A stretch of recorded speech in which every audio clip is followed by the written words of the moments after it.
பார்த்ததுண்டா இந்த நாடு பார்த்ததுண்டா, நாடு பார்த்ததுண்டா இந்த நாடு பார்த்ததுண்டா. வணக்கம் பச்சை தமிழ நேயர்களே. இன்றைக்கு தமிழகத்துல ஆட்சியில ஒரு புது மாற்றத்தை கொண்டு வந்திருக்காங்க.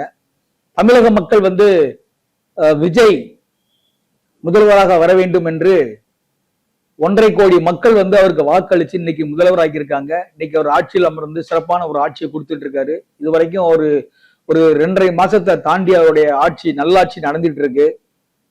ஒரு பக்கம் ஆட்சி நடந்துட்டு இருந்தாலும் மறுபக்கம் அவருக்கு எதிர்ப்புகள் அதிகமாக இருக்கு. காரணம் என்னன்னா, முன்னாடி திமுக அதிமுக 2 பேருமே எதிரெதிரா இருந்தாங்க. இவங்களுக்கு அவர் எதிரி, இவங்களுக்கு அவர் எதிரி. திமுகவுக்கு அதிமுக எதிரி, அதிமுகவுக்கு திமுக எதிரி இருந்தாங்க. 2 பேரும் மாறி மாறி ஆட்சி அமைச்சிட்டு இருந்தாங்க.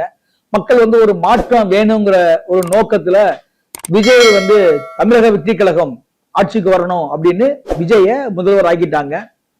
முதல்வர் ஆனாரோ இல்லையோ, இன்னைக்கு பாத்தீங்கன்னா திமுக அதிமுக அந்த எதிரணிகள்லாம் இன்னைக்கு ஒண்ணு சேர்ந்து அந்த தாவேக்காவை எதிர்க்கிறாங்கன்னா சட்டசபையில நம்ம நிறைய பாக்குறோம். அவருக்கு எதிர்ப்பு குரல் கொடுக்குறாங்க.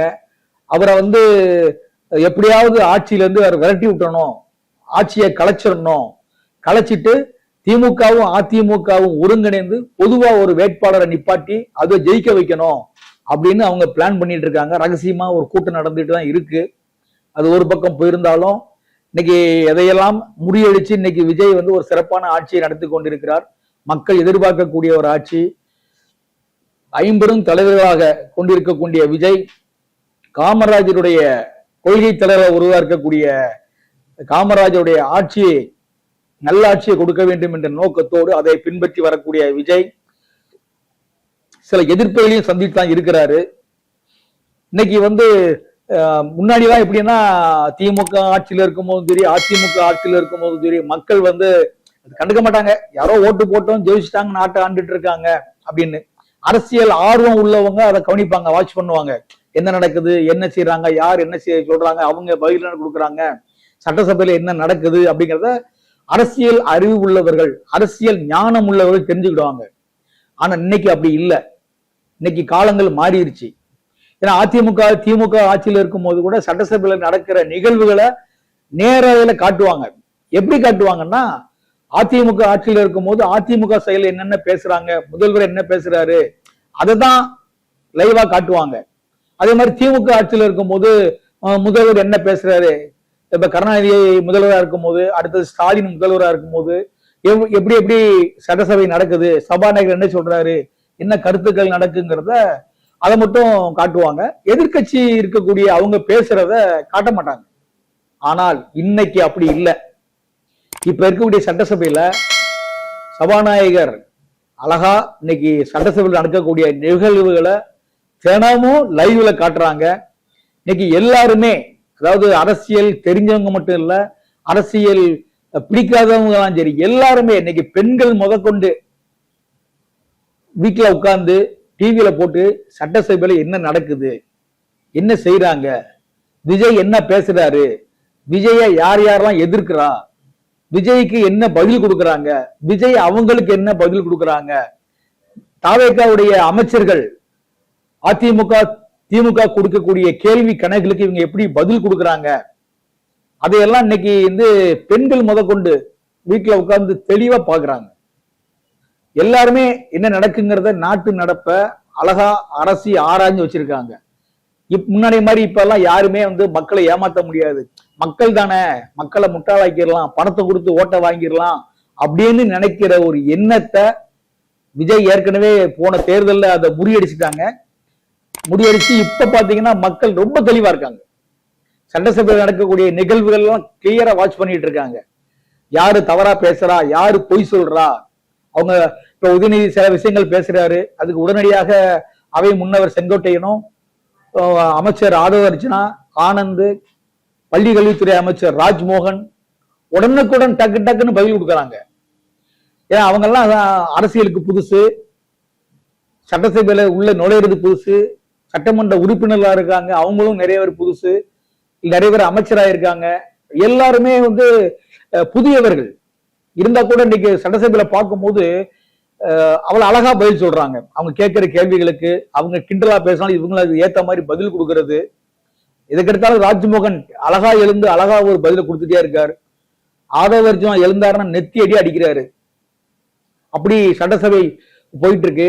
இத பிடிக்காதவங்க என்ன சொல்றாங்க, வெளியே இருந்துகிட்டு என்ன சட்டசபையா நடக்குது, ஏதோ கூத்து நடக்கிற மாதிரி நடந்துட்டு இருக்கு, கேலியும் கிண்டலும் நக்கலும் நடந்துட்டு இருக்குங்கிற மாதிரி எதிரணியில் உள்ளவங்க கருத்து சொல்லிட்டு இருக்காங்க. ஏன் துரைமுருகன் பேசாத கிண்டலா கேலியா? சட்டசபையில இவ்வளவு நக்கலான நடந்திருக்கு. சட்டசபையில அடிதடி நடந்திருக்கு. முன்னாள் முதல்வர் ஜெயலலிதாவுடைய தலைமுடியை ஆஞ்சி புடவையெல்லாம் உருவுனாங்க, அதெல்லாம் நடந்திருக்கு. மைக்க பிடிங்கி அடிச்சிருக்காங்க, குண்டை தூக்கி வீசியிருக்காங்க. குண்டுனா அந்த டேபிள் வெயிட் இருக்கு இல்லையா, அதை தூக்கி அடிக்கிறது. இதெல்லாம் இப்படிப்பட்ட சம்பவங்கள்லாம் நம்மளுடைய தமிழக சட்டமன்றம் சந்திச்சிருக்கு. அதெல்லாம் நடந்திருக்கு. கேப்டன் விஜயகாந்த் இருந்தாரு, எதிர்கட்சி தலைவராக இருந்தாரு. அவரை எதிரணியில் இருக்கக்கூடிய திமுக காரங்க என்னெல்லாம் பேசினாங்க, என்னெல்லாம் செஞ்சாங்க. இவரு அதுக்கு பதிலுக்கு எந்திரிச்சு நாக்க திருத்தி பேசினாரு. எதுக்கா பேசினாரு? ஒரு எம்எல்ஏ சொல்றாரு, நீ குடிகாரன் தானே, குடிகாரன் சொல்லும் போது இவர் கோவம் வந்தோடனே எந்திரிச்சு நாக்க திருத்திட்டு காமிச்சாரு. இதெல்லாம் நடந்துச்சு சட்டசபையில. அப்படிப்பட்ட சட்டசபையில இன்னைக்கு அமைதியா கலகலப்பா போயிட்டு இருக்கு. எந்த வித பிரச்சனையும் இல்லை. மக்கள் அதை ரசிச்சு பார்த்துட்டு இருக்காங்க. மக்கள் யாருமே சட்டசபை நிகழ்ச்சியை யாரும் குறை சொல்லல. உதயநிதி பேசுறாரு, அவரும் நல்லா பேசுறாரு, யாரும் அவரை உதயநிதி குறை சொல்ல முடியாது. அவரும் எதிர்கட்சி தலைவர் இருந்து பேப்பர்ல இருக்கக்கூடிய செய்திகளை அழகா எடுத்து கேட்கிறாரு. அதுக்கு இவங்களும் பதில் கொடுக்குறாங்க. இதெல்லாம் என்ன குறிப்புன்னா, இன்னைக்கு நேரலையில மக்கள் பார்த்துட்டு இருக்காங்க. இன்னைக்கு முன்னாடி இருந்த முதல்வர்கள் காலத்துல முன்னாடி இருந்த சபாநாயகர்கள்லாம் அப்படி எதுவும் நேரலையில காட்டுறதுக்கு அதாவது பொதுவாக என்ன பண்ணுவாங்கன்னா, நேரலையில நிகழ்ச்சி லைவ்ல எடுப்பாங்க எடுத்து அது சபாநாயகர் தன்னுடைய அறையில வச்சு இதை தான் காட்டணும், இதெல்லாம் காட்டக்கூடாதுன்னு கட் பண்ணிடுவாங்க, எடிட் பண்ணுவாங்க. ஆனா இப்ப எடிட்டே கிடையாது. டைரக்டா அங்க என்ன நடக்குதோ, தப்பா பேசினாலும் பார்க்கலாம், கரெக்டா பேசினாலும் அதில் பார்க்கலாம், அடுத்தவங்களை கிண்டல் பண்ணி பேசினாலும் அதை பார்க்கலாம்.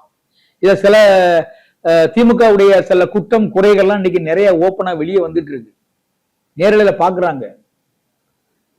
இதனால இன்னைக்கு என்ன பண்ணாருன்னா, முன்னாள் அமைச்சர் ஏவே வேலு என்ன சொல்றாருன்னா, எழுந்துச்சுன்னு சபாநாயகர்கிட்ட கேட்கிறாரு, நீங்க நேரல போடுறீங்க சந்தோஷம்தான், ஆனா இங்க நடக்கிற நிகழ்ச்சி எல்லாமே மக்கள் பாக்குறாங்க.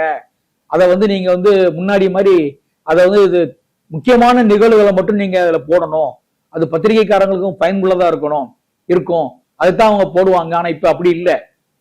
நீங்க என்ன சட்டசபை நடக்குதோ அனைத்து நிகழ்ச்சிகளையும் உள்ள வர்றதிலிருந்து சட்டசபை ஆரம்பிக்கும் போது அமைச்சர்களோ எம்எல்ஏக்களோ முதல்வரோ சபாநாயகரோ உள்ள வரும்போது எப்படி வராங்க, எப்படி உட்கார்றாங்க, யார் யாருக்கு மரியாதை செய்யறாங்க. இன்னைக்கு முதல்வர் விஜய் வந்தாருன்னா இன்னைக்கு உள்ள எல்லாருக்கும் தன்னுடைய அமைச்சர் பெருமக்கள், தன்னுடைய சட்டமன்ற உறுப்பினர்கள் மட்டும் இல்லாம எதிரே இருக்கக்கூடிய எதிர்கட்சி தலைவர்கள், எல்லா கட்சி சட்டமன்ற உறுப்பினர்களுக்கும் வணக்கம் செலுத்திட்டு தான் உள்ள போய் உட்கார்றாரு. அதெல்லாம் இன்னைக்கு எல்லாம் கண்கூட பாக்குறாங்க. அதே மாதிரி அதுக்கு மரியாதை கொடுத்து எடப்பாடி முன்னாள் முதல் எடப்பாடியெல்லாம் எந்திரிச்சு அவருக்கும் வணக்கம் சொல்றாரு. எல்லாரும் அதெல்லாம் தெளிவா பாக்குறாங்க. இது ஒரு நல்ல சமாச்சாரம். இதை ஏவே வேலு இதை நீங்க காட்டக்கூடாது, அதை தடை செய்யுங்க, முக்கியமானது மட்டும் காட்டுங்க, இதில் காட்டாதீங்க அப்படின்னு ஏவே வேலு ஒரு கோரிக்கை வைக்கிறாரு. ஆனா அதை நிச்சயமாக அரசு ஏற்றுக்கொள்ளக்கூடாது. இப்படி இருக்கிற மாதிரியே நேரலை எல்லாரும் ரசிக்கிறாங்க, விரும்புறாங்க, எதிர்பார்க்கிறாங்க. அதனால யார் என்ன சொன்னாலும் சபாநாயகர் அருமையா அழகா சபையை நடத்தி கொண்டு போயிட்டு இருக்காரு. அவருக்கும் தன்னுடைய வாழ்த்துக்களையும் பாராட்டுகளையும் தெரிவிக்கணும். எல்லாருமே சபாநாயகரை பாராட்டுறாங்க. மிக அருமையாக கோவப்படுற இடத்துல கோவப்பட்டு, நகைச்சுவை இருக்கிற இடத்துல நகைச்சுவை காட்டுறாரு. யாரையும் எல்லாத்தையும் பேச அனுமதிக்காரு. யாரு பேசுறாங்க, உங்க அனுமதி உண்டு, உட்காருங்க, நான் தரேன், பேசுங்க அப்படின்னு அனுமதி கொடுக்குறாரு. அவங்களுடைய தாவேகா சட்டமன்ற உறுப்பினர் அமைச்சராக இருக்கட்டும், அமைச்சர் அவை முன்னவரை கூட நீங்க உட்காருங்க அப்படின்னு அவங்களையும் அதட்டுறாரு. அமைச்சரையும் சத்தம் போட்டு உட்கார வைக்கிறாரு. ஒரு நேர்மையான, யாருக்கும் எந்தவித பிரச்சனை இல்லாத ஒரு சபாநாயகரா நம்ம சபாநாயகர் ஜேசிடி பிரபாகரன் இருக்கிறாரு. அவர் பணி உண்மையிலேயே பாராட்டக்கூடியது. நிச்சயமாக இந்த நேரலையை திமுக காரங்க சொன்னாங்க அப்படின்னு நினைச்சிட்டு அதை கட் பண்ணக்கூடாது. கட் பண்ணாங்கன்னா மக்கள் ஒரு வெறுப்பை தாவேகா அரசு மேல ஏற்பட்டு விடும். அதை தவிர சபாநாயகர் செய்ய மாட்டாருன்னு நம்புவோம். நன்றி, வணக்கம்.